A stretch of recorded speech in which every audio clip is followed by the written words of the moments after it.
In recent years, Resident Evil has been reasserting itself as one of Capcom's leading IPs, kicking off with Resident Evil VII Biohazard in 2017 and being followed up with remakes of both Resident Evil 2 and Resident Evil 3. With all that behind them and a remake of Resident Evil 4 in front of them, Capcom brings us Resident Evil Village, which stands as the lone true sequel to Resident Evil 7. So I guess I'll start with a question. Did you play Resident Evil 7? If not, you're going to be lost when it comes to anything that isn't directly related to the main focus of this story, which follows returning protagonist Ethan Winters, as he tries to rescue his daughter Rose from the mysterious Mother Miranda, her four lords, and the village under her control. Things you'll miss add up as you continue playing and will hit hard near the end.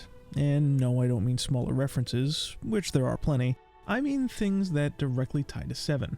If you haven't played, there is a Remembering Resident Evil 7 video available, but some of the story and later revelations won't hit as hard or seemingly come out of nowhere without having experienced 7 firsthand. The story is a little denser than your average Resident Evil, but it doesn't overstay its welcome, with most of the cutscenes and story showing in between larger gameplay segments, which are made up of a handful of distinct locations and broken up by opportunities to explore the village while searching for resources, materials, and upgrades. Gameplay is straight from Resident Evil 7, first-person shooting and weighted movement. There are minor adjustments, like a follow-up to guarding attacks, but a majority of the differences come from what changes around it. Environments change frequently. Each part of the village and the areas surrounding it offers something different. Cramped hallways, winding forest paths, multi-floored catacombs, large arenas. There's plenty to see, and each step of the way, there were typically new creatures to fight. Enemies are more varied than before and will keep you focused with aggressive and jerky movements, similar to how they acted in Resident Evil 4 and 5. Compared to Resident Evil 7, there is a larger amount of them to fight, including bosses, and resources are more readily available to match. With the return to this more active approach comes the return of Resident Evil 4's weapon and inventory system. You are able to purchase and upgrade various weapons in addition to what you find out in the wild, and store as many as you can fill in your bag. Crafting also makes a return, with more materials and recipes to pick up, making sure you have more control over just what resources you are stocking up on. These changes take the series back away from the Resident Evil 1 survival balancing to something closer to Resident Evil 4, arguably the game's greatest influence.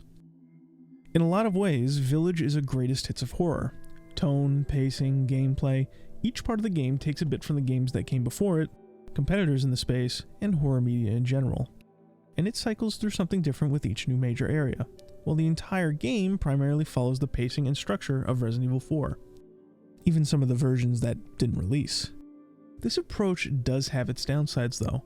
Certain locales and characters feel like they should have had a larger presence in the story, but this will directly correlate to how quickly each individual plays the game. For me, it mostly worked and kept things fresh as I made my way through an average-sized Resident Evil experience.